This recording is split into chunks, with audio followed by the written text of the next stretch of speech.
ఆర్మూరు మండలం మగ్గిడి గ్రామంలో శ్రీ గంగమ్మ తల్లి విగ్రహ ప్రతిష్టాపన కార్యక్రమాన్ని అంగరంగ వైభవంగా నిర్వహించారు. గోదావరి నది తీరంలో నిర్మించిన గంగమ్మ తల్లి మందిర విగ్రహ ప్రతిష్టాపన కార్యక్రమాన్ని వేద పండితుల ఆధ్వర్యంలో ఘనంగా నిర్వహించామని గంగపుత్ర సంఘం సభ్యులు తెలిపారు. ఈ విగ్రహ ప్రతిష్టాపన కార్యక్రమానికి ER foundation chairman Eravati Rajasekhar విచ్చేసి ప్రత్యేక పూజ నిర్వహించారు. అనంతరం భక్తుల సౌకర్యార్థం అన్నదాన కార్యక్రమాన్ని ఏర్పాటు చేశారు. ఈ కార్యక్రమంలో భక్తులు గంగపుత్ర సంఘం సభ్యులు పాల్గొన్నారు.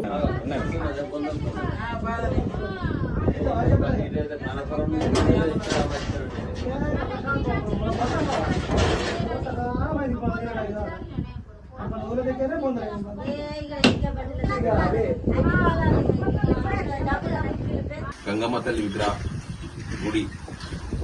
విగ్రహావిష్కరణకి మమ్మల్ని ఆహ్వానించినందుకు ఆహ్వాన కమిటీ అధ్యక్షులు కార్యదర్శులు అయినటువంటి ప్రసాద్ గారు, శైలేష్ గారు, గోవర్ధన్ గారు, గంగమ్మ గారు, మిగతా మన తోటి మిత్రులందరికీ, అన్నదమ్ములందరికీ కూడా ఈఆర్ ఫౌండేషన్ తరఫు నుంచి మేము శుభాకాంక్షలు తెలియజేస్తున్నాం.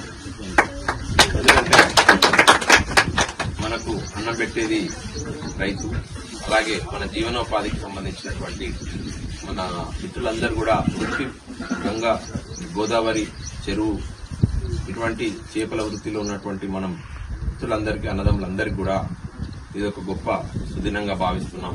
ఎందుకంటే ఇటువంటి ప్రశాంతమైనటువంటి లిఫ్ట్ పరివాహ ప్రాంతం, గోదావరి పరివాహ ప్రాంతంలో అమ్మవారి విగ్రహాన్ని అలాగే గుడిని ఏర్పాటు చేసినటువంటి కార్యవర్గ సభ్యులందరికీ అమ్మవారి యొక్క ఆశీస్సులు అందరికీ ఉండాలని, గంగమ్మ తల్లి యొక్క దీవెనలు చల్లగా ఉంచుతూ అది గంగలోకి వెళ్ళినా గానీ, చెరువులోకి వెళ్ళినా గానీ క్షేమంగా ఆ చేపల వేటకు వెళ్లి తిరిగి వచ్చే సమయంలో ఎటువంటి ఇబ్బందులు కలగకుండా అమ్మవారు మనందరినీ కాపాడతారని మమ్మల్ని ఆహ్వానించినటువంటి మీ పెద్దలందరికీ